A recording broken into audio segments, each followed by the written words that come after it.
Hey guys, and welcome to another Factorio Reddit Weekly. I'm Xterminator, and thank you for joining me. We're going to look through the top posts for the last week again. Kind of lost my thoughts there for a minute.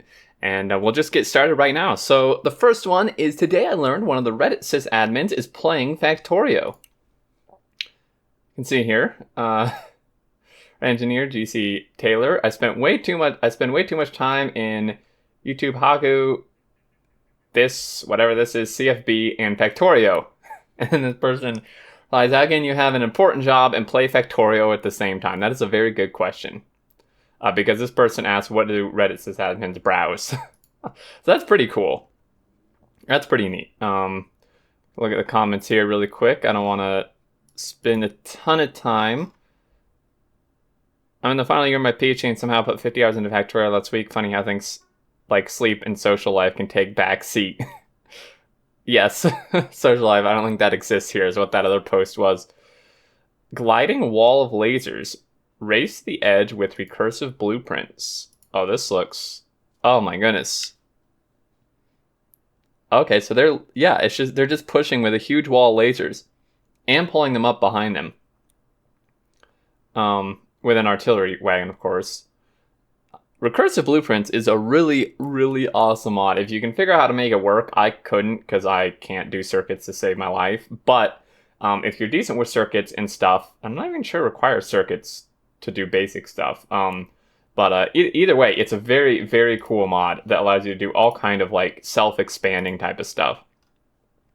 I can watch the trains all day long. Man, I love the liquid tankers, man. All these liquid I just love these trains so much, having the liquid wagons on them. I think it's such a nice thing to have in the game. Watching them all pull in, it's fascinating. The trains in Factorio are definitely part of what make it super awesome. Only run at 1/2 though, but it can be scaled down. So yeah, this is like a really cool little design here, what they have. For sure.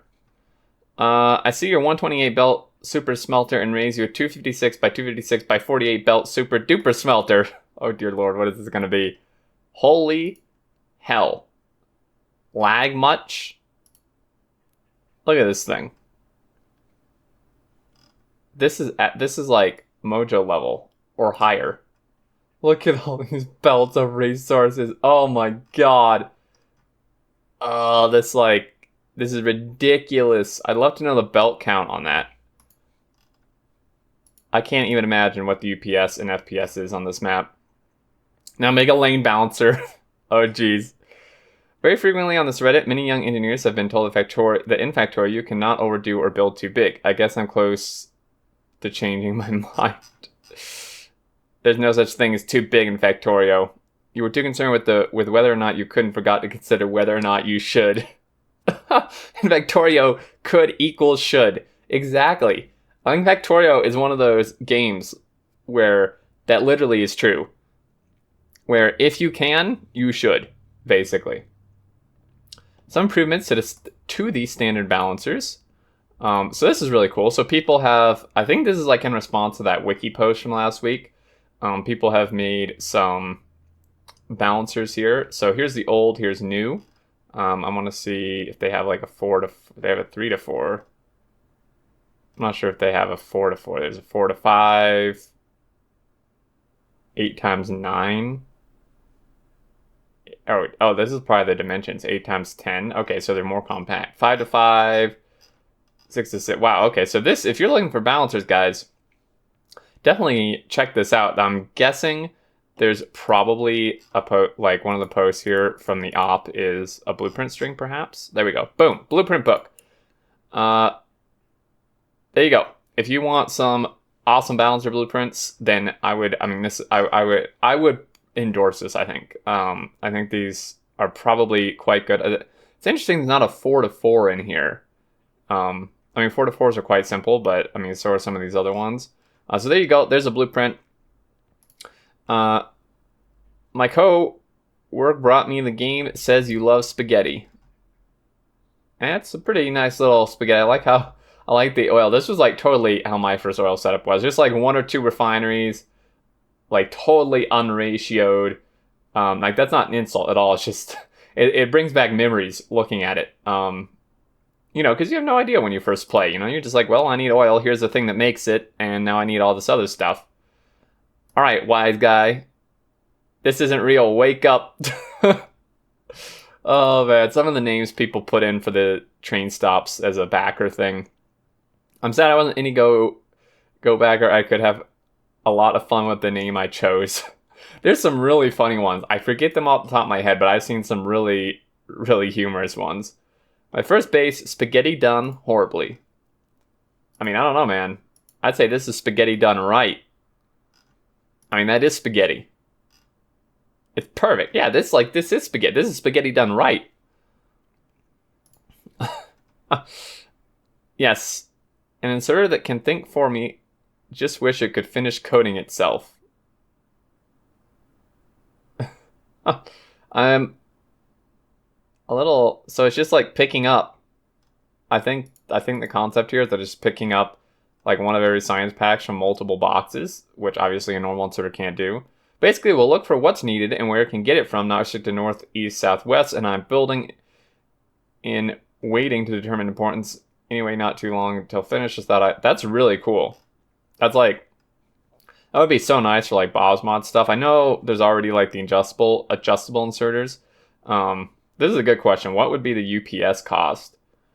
I would definitely say significantly more than a normal inserter, but if you don't have UPS issues anyway, this would be really cool. This isn't how cliffs work. No, it's not. That's because despite the appearance of 3D cliffs don't work as 3D objects, there's a barrier. Yeah, so if you didn't know, like Age of Empires did this, I believe Command and Conquer or something did this. Yeah, there you go. Warcraft, basically, cliffs are walls. They're just walls that are retextured, is what it is in the game. There's no third dimension or anything, 3D. It's just walls that have a cliff texture and some nice, fading together and such. I have a pollution problem. I'd say it's a bit of a problem. I've seen worse, but I mean that's a lot of pollution. I feel like I should look at the comments because there's probably people one-upping this.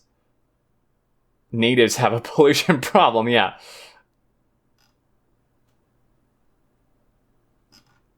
I would have really thought people would be like trying to one-up this. I've seen some bases that are like way polluted, like ridiculously so. Standard 5 to 6, 6 to 7 to 7 to 8 balancers don't quite balance correctly.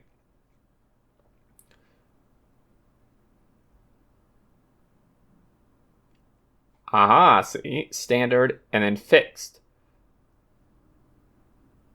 Interesting, yeah, they don't. You can see, one or a couple lanes are like way unbalanced. These, however, do work, which is fantastic. Is this, I wonder, Rain Quiz, is this the same person who posted the other ones? It is. Okay, so there you go. Yep, I figured that was the same person who posted the other one. RedMew Diggy, new version online. Come and join the mining operation. So I think we went over this. Well, this was posted in the Friday Facts last week. This is a really, really cool map scenario. There's all kind of info here. If you're interested in like kind of a different take on Factorio, I highly recommend you check this out. Or even just the Friday Facts mentioned last week and stuff. It's a really, really interesting like scenario that they've done. RedMew always does really cool stuff. Maximum throughput. Oh dear God. Oh my God, dude. I think this is the adjustable inserters thing. I was literally I was like half a second away from saying this before I read this comment. Just watching this makes me, it really does. It makes me super uncomfortable. My brother loves both Factorio and jigsaw puzzles. Picking a birthday present was easy. No way. Dude.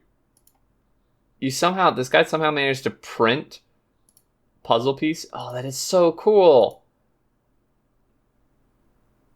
Well, I don't think that's the actual puzzle. That's a screenshot. Because in puzzles you can still see like the lines. But this is what the final this is what the final puzzle would look like. That is so freaking cool. Oh man, that is an awesome present. I mean, obviously you can't buy these. Yeah, hey, there's V. That's awesome. That is so cool. Try pressing Alt. It should make the puzzle much easier. I made it into a 300-piece puzzle online for those who want to try. Oh, that's awesome. I'm not much of a puzzle person. They just irritate me. Although maybe I would be a Factorio puzzle person. I'm not sure. I might have gotten sidetracked in my multiplayer game. I wonder how long it will take them to notice. Not safe for work. Wow. Nice, dude. How do you arrange your oil outposts? Oh, oil outposts drive me absolutely insane. I've harped on this in ERP a lot. Oil outposts are like one of the most annoying things to set up. Mostly because of the pipe issues. But aiming to use as few pipes as possible. Basically that. Is I link pump jacks into small clusters with regular pipes, rotating pumps as needed, then connect the cluster to each other and output with underground pipes. That way you're doing... It does look rather tidy compared to mine. Yeah, I mean... Bleh. Oil outpost, man. Boss mod space 100 science packs per minute. Wow. That is a lot of materials for 100 science packs a minute. That's Bob mods for you. I refactored my oil processing. I love it, except for the tanks. That's a lot of storage, man. That's a lot of tanks. But it's very clean, symmetrical. It looks very nice. Exactly this. This is not only UPS problems, because the UPS problems don't always occur with tanks. It's only if like you're moving fluid through them and like back and forth. However, this is, I cannot emphasize this enough, that having a huge amounts of storage only delays your awareness of a throughput problem. Exactly. Same with, this is why belt buffer, like chest buffers between like belts and stuff, same thing, is because it just delays your awareness that there's something wrong. And then by the time you notice, when your buffer's empty, it's like been a problem for, you know, way longer than it should have been. And then you're really in a rut. I really like the setup. It looks really nice though. Safety first, learning circuit networks. Oh dear. These damn things, dude, they never work. They're always like 80% safe, at least for me. Well, for me, it's more like 20% safe, but leave a one-time gap between rails and gates, otherwise you can be trapped and die when gates close. That is a very good point. Ribbon worlds don't look enough like ribbons. Here's RedMew's take on it. Hey, there you go. Real crazy. I mean, can you imagine building a factory in this? Ribbon worlds are hard enough, but like when it's actually curvy like a ribbon, you'd have to get real creative. Factorial puzzle, no one prepared me for. If you love Factorio as a problem-solving puzzle game, stop teaching your noobs. Let them build whatever. Let them spearhead science production. Here's my pro tip. Another new Factorio player will create a harder puzzle game, a tougher logistics map, and more troubleshooting frustration than Bob's Angels could ever hope to achieve. Remember how lost you were at the end of your first game in your own spaghetti? Try someone else's spaghetti. Yes. Say I really enjoyed learning things the hard way in this game. I watched a few playthroughs and tutorials where I was really stuck, but a lot of fun I get out of Factorio process and venture of finding a solution. This is very true. And it may seem contradicted that I'm saying this, even though I make a lot of tutorials. But I agree. Like, when I first started playing, I had watched some playthroughs before, but they weren't, like, instructional. So I still went in fairly blind with just a general idea of the game. And so much of my enjoyment for so long came from learning all this stuff. And like the reason I make tutorials is for people who either A, just don't want to do that, or B, get stuck. You know, I mean, there's a point, you know, like with trains. I could not figure out trains for the longest time on my first map. And it was due to the station not being on the correct side. Because there's like no, back then, there was really no decent indication. I mean, this was like years ago in Factorio of what side it should go on. And so I looked it up, and luckily there was like a tutorial on it, right? So, I mean, I think tutorials are important in case you just really get stuck, but I do believe that you should, try to learn the game yourself up to, until you do get stuck, like majorly stuck, instead of just like watching a bunch of tutorials before you even load the game and then know exactly what you're doing when you go in. My friend's jet ran out of fuel on an ore pad, so now we have to wait.